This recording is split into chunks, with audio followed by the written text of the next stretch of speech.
அண்மை செய்தி. துரைமுருகன் வீட்டு முன்பு 5 மணி நேரத்திற்கும் மேலாக இடி அதிகாரிகள் காத்திருக்கின்றனர். கூடுதல் விவரங்களோடு இணைகிறார் செய்தியாளர் முரளி. வணக்கம் முரளி, விவரங்கள்.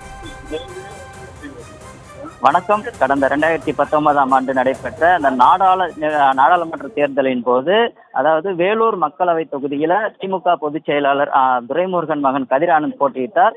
அந்த தேர்தலில் வாக்காளர்களுக்கு பணம் கொடுக்கப்பட்டதாக எழுந்த புகாரின் பேரில் 2019 மார்ச் 29ஆம் தேதி இரவு முதல், அதாவது 30ஆம் தேதி வரை இடி அதிகாரி வருமான வரித்துறையினர் சோதனை மேற்கொண்டார்கள். அதுல கிட்டத்தட்ட துரைமுருகன் வீட்டுல 10 லட்சம் ரூபாயும், துரைமுருகனுக்கு நெருங்கிய நண்பரான பூஞ்சோலை சீனிவாசன் வீட்டுல 11.51 கோடி ரூபாயும் பறிமுதல் செய்தார்கள். இந்த வழக்கானது தொடர்ந்து நடைபெற்று வருகிறது. கிட்டத்தட்ட 5 ஆண்டுகளாக இந்த வழக்கு நடைபெற்று வருகிறது. இந்த நிலையில தான் தற்போது அந்த இடி அதிகாரிகள் வேலூரில் உள்ள இந்த காட்பாடியில் உள்ள பூஞ்சோலை சீனிவாசனின் வீட்டிலும், அதே போல அவருடைய குடோனிலும், அதே போன்று துரைமுருகன் வீட்டிலும் அவருடைய மகன், அதாவது துரைமுருகன் மற்றும் கதிர் ஆனந்த் இருவருமே ஒரே வீட்டில் இருக்கிறார்கள். அவர் வீட்டிலும் காலை முதலே கிட்டத்தட்ட 5 மணி நேரத்திற்கு மேலாக சோதனையை செய்கிறார்கள்.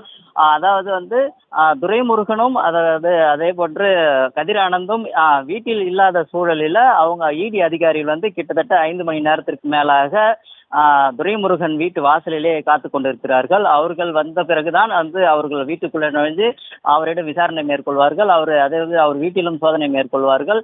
இந்த சூழல்ல தான் திமுகவை சேர்ந்த மற்ற துரைமுருகன் ஆதரவாளர்கள் கிட்டத்தட்ட 500க்கும் மேற்பட்டோர் துரைமுருகன் வீட்டு முன்பாக குவிந்திருக்கிறார்கள். அவர்கள் தொடர்ந்து இதே பகுதியில் சேர் போட்டு உட்கார்ந்திருக்கிறார்கள். எங்கேயும் அவர்கள் நகரவில்லை. அதே போன்று அவர்களை தடுக்கும் விதமாக போலீசார் கிட்டத்தட்ட ஒரு 50க்கும் மேற்பட்ட போலீசார் பாதுகாப்பு பணியில் ஈடுபட்டிருக்கிறார்கள். அந்த இடி ரைடானது துரைமுருகனோ அல்லது கதிர் ஆனந்தோ யாராவது ஒருவர் போன் மூலமாகவோ அல்லது நேரிலே வீட்டை திறந்தால் மட்டுமே உள்ளே சென்று அவர்கள் சோதனை மேற்கொள்வார்கள்.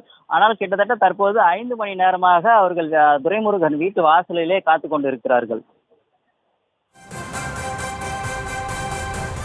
கூடுதல் விவரங்களுக்கு நன்றி முரளி.